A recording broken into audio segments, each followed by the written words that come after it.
Good morning, students. Welcome back. Yesterday we started a new lesson. No formalities, please. Okay. ये lesson start किया था हम लोग ने. What was that in that? Class 4th के बच्चे अपने टीचर्स को देख के विश करते हैं. एंड दैट मिसेस देसाई, वो जो उनकी इंग्लिश क्लास टीचर है. ओके, इंग्लिश की टीचर है.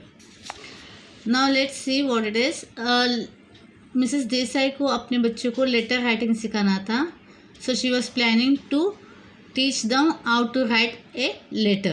Now formal, there are types of the formal and informal. Now in their library, उनकी लाइब्रेरी में बहुत सारे किताबें आए थे. Yesterday I told you story books of every kind, informative books that gives informations and all with pictures, books of puzzles and jokes. New books came in the library. Okay, that was ये no इनको teacher ने बच्चे लोगों को ये इसके बारे में बताया कि लाइब्रेरी में नए नए किताबें वगैरह आए, आपको जो भी पढ़ना है ये करना है, यू कैन डू दैट. लेकिन what the problem was that in a week only one period was there of library and that was also of half an hour. तो स्टूडेंट्स वेर नॉट सेटिस्फाइड. उनको और ज़्यादा time चाहिए था library में ये करने, क्योंकि हाफ एन आवर में कितने किताबें पढ़ पाएंगे, पूरा नहीं पढ़ पाएंगे और बीच में ही उनको अपना लाइब्रेरी छोड़ के क्लास में जाना पड़ेगा. तो they were not satisfied with the library period and they were talking about that. तो मिसेस देसाई ने क्या किया कि वो प्रिंसिपल सर से रिक्वेस्ट करेंगे और बच्चों को किताबें घर में लेके जाने के लिए चांस देंगे, so that they can go and read in their house. तो this way the planning. And उसके बाद बच्चे लोगों को क्या बोलती है, उनको बच्चे लोगों को बोलते हैं why don't you request your principal by writing a letter.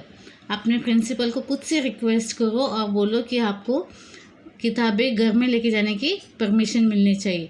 और उसी बहाने बच्चे लोग फॉर्मल लेटर लिखना भी सीख जाएंगे.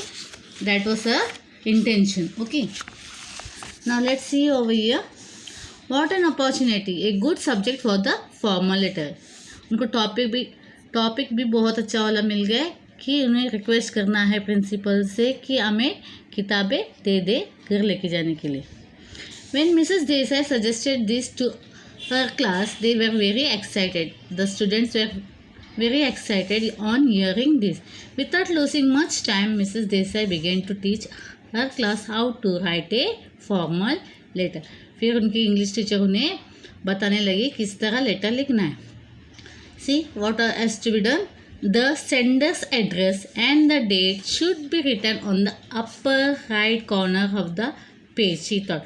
उन्होंने बोला जो भेजने वाले इंसान है उनका एड्रेस और डेट बुक के ऊपरी हिस्से में on the right corner of the page. See over here. See this is the sender name. Okay, जो भेजने वाले हैं उनका नाम, उनका जिस डेट को भेज रहे वो that should be on the right corner of the page. यानी जब लेटर स्टार्ट करते हैं फॉर्मल लेटर, अगर आप भेज रहे हो तो आपका नाम, आपका address and the date that will be in the right hand side. ये एक तरीका होता है लेटर लिखने का. Then what she says, the next step is to write the name और the post of the receiver near the left margin. Then write is और her address below that. उसके बाद आता है जिससे आप चिट्ठी भेज रहे हो उनका एड्रेस लिखना है उसके नीचे on the left hand side of the margin. See over here. अभी यहाँ पे जिन्होंने जो भेज रहे हैं उनका नाम और एड्रेस और डेट रहेगा, और यहाँ पे द लेफ्ट हैंड साइड में किसे भेजना है उनका नाम और उनका address will be mentioned over here. अभी बच्चे किसको लिख रहे हैं, प्रिंसिपल सर को लिख रहे हैं. तो प्रिंसिपल टू द प्रिंसिपल, प्रगति विद्यालय, ये स्कूल का नाम है, पुस्तक मार्ग एंड वचनपुर, ये address. Okay, this is the address.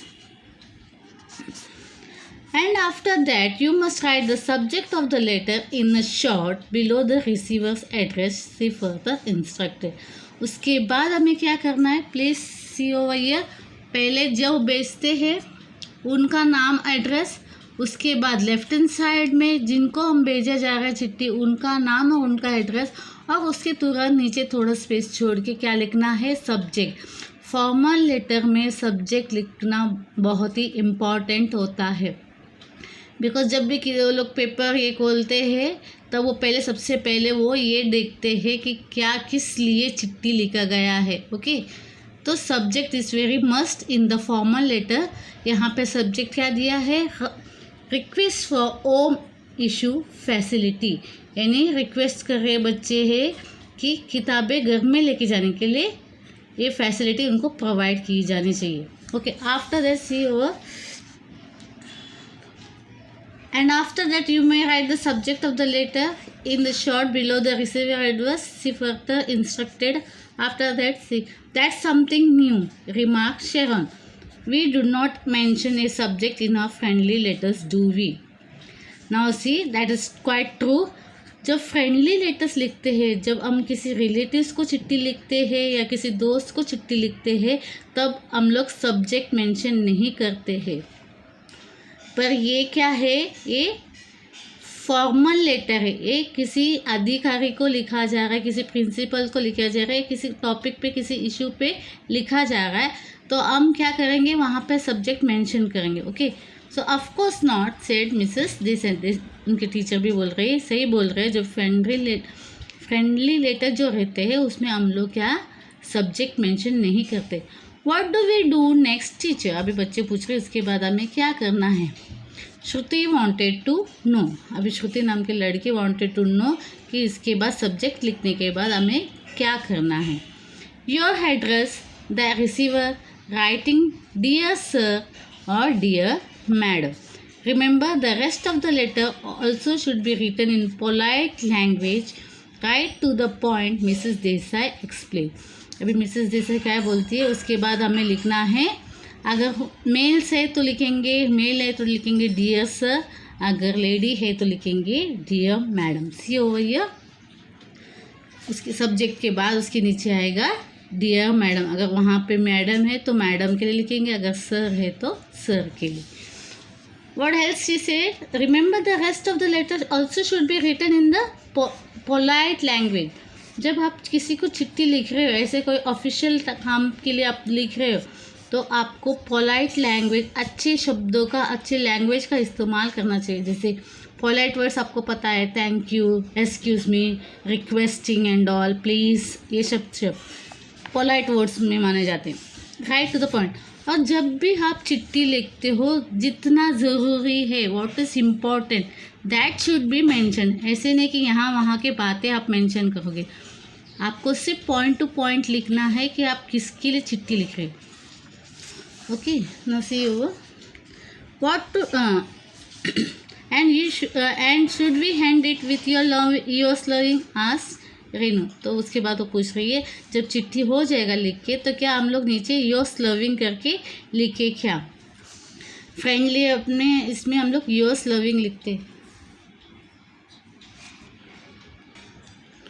Okay, उसके बाद डियर सर लिखने के बाद में whatever the matter you have to write, just write in a polite words, अच्छे शब्दों में, अच्छे लैंग्वेज से इस्तेमाल करना है, और पॉइंट टू पॉइंट लिखना है। यहाँ वहाँ के बातें लिख के बड़ा सा लेटर भी करना है, जो आपका ज़रूरी काम है, इंपॉर्टेंट चीज़ है, उसे मेंशन करना है। अभी बात में रेनू पूछती है क्या लेटर ख़त्म होने के बाद योर्स लविंग लिखना है। नॉर्मली हम लोग फ्रेंडली या ये जो भी रहते रिलेटिव्स में लिखते हैं, योर्स लविंग लिखते। तो what the teacher says, oh no said teacher, you can write that to your friends और पेरेंट्स और इवन टू मी। हाँ, आप लविंग किसको लिखते हैं, आप फ्रेंडली इसमें रिलेशंस में लिखते हैं, या दोस्तों को लिखते हैं, या रिलेटिव्स को लिखते हैं, तभी योर्स लविंग लिखना है। नहीं तो अगर कोई ऐसी किसी काम के लिए आप किसी को ऑफिशियली लेटर्स भेज रहे हैं तो यहाँ पर नहीं लिखना है। But when you are writing as a student to the principal, you may write yours faithfully. तो क्या टीचर बोल रही है, आप एक स्टूडेंट के तौर पर प्रिंसिपल को चिट्ठी लिख रहे हो, तो आपको क्या लिखना है, योर्स फेथफुली और योर सिंसियरली। आप देख लीजिए ठीक से, अगर प्रिंसिपल को लिखना है तो योर्स फेथफुली या सिंसियरली, ऑफिशियली जो भी रहेगा। अगर रिलेटिव्स को लिखना है या फ्रेंड्स को लिखना है, तब योर लविंग रहेगा। यहाँ पे आप लोगों को बराबर ध्यान देना है कि लेटर किस तरह लिखना है। Understood? Official letters, formal letters किस तरह लिखा जाता है और पर्सनल या इनफॉर्मल लेटर किस तरह लिखा जाता है, इस बात का ध्यान रखते ही आपको चिट्ठी लिखना है। Do not forget to thank the receiver appropriately before you close the letter, यानी उनको थैंक भी बोलना है। Come on now, let's draft this letter together. After quite a few errors, cancellations and changes, here's the letter class 4 wrote to their principal. It was written very neatly. अभी यहाँ पे 4th standard के बच्चों ने किस तरह letter लिखा है देखिए। एज आई सेड अर्लियर, यहाँ पे सेंडर्स नेम, सेंडर जो भेजते हैं उनका नाम, उनका address and the date on the right hand side. On the left hand side the receiver, जिसको हम लोग भेज रहे हैं चिट्ठी, उनका ये है और एड्रेस है। मतलब अगर प्रिंसिपल को भेज रहे हैं तो प्रिंसिपल, कौन से स्कूल का नाम मेंशन करना है, कहाँ पे है वो मेंशन करना है, एड्रेस मेंशन। उसके after that subject, okay, subject लिखना है किस टॉपिक पे आप उनको लेटर लिख रहे हैं, वो एक शॉर्ट में आपको लिखना है। After that dear madam, okay, if it's a lady, madam. If it is a male, you can call him a dear sir. After that, see, अभी लेटर बच्चे लोग ने क्या लिखा है ठीक से देखते हैं। We the student of class 4 have a request. Our English teacher Mrs. Desai has informed us about new books that have arrived in our school library. We are eager to read them. अभी बच्चे लोग क्या लिख रहे हैं कि teacher ने हम लोग को बताया कि यहाँ पे लाइब्रेरी में नए किताबें आए और हम स्टूडेंट्स को पढ़ने की बहुत चाहत है. वी आर वेरी हैगर, हम लोग को बहुत ये है उत्सुकता है किताबें पढ़ने में. However, it is not possible for us to finish reading a book during the library period, which is only once a week.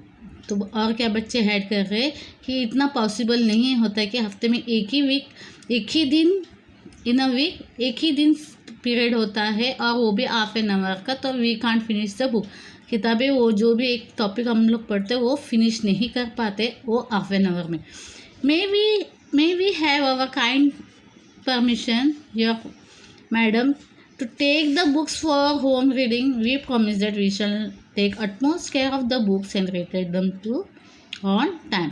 Last में क्या बोल रहे हैं, क्या हम लोग आपके परमिशन ले सकते हैं और वो किताबें घर में लेके जाके पढ़ सकते हैं. Okay madam, to take the books for home reading. Okay, we promise that we shall take utmost care of the books and return them on time. और क्या एश्योरिटी दे रहे हैं बच्चे कि जो किताबें हम लोग लेके जाएंगे उसको बहुत संभाल के रखेंगे और जो टाइम में हमें रिटर्न करना है उस टाइम में हम लोग रिटर्न कर देंगे. उसके बाद ये लेटर को हैंड किया जा रहा है. देखिए, yours faithfully all the students of class 4. Okay, did you get it? See properly. You might be having your text books. तो किस तरह लेटर लिखना है, फॉर्मल लेटर लिखना है, आप एक बार गो थ्रू कीजिए अच्छी तरह से. Okay, I hope you have understood how to write the letter. मैंने भी एक्सप्लेन किया है, आप भी अपने बुक्स में पढ़ सकते हैं कि क्या क्या खबरदारी लेनी चाहिए, what precautions, what steps has to be taken while writing this formal letters, और किस तरह लिखना चाहिए. Okay, now I will wind it up. Thank you.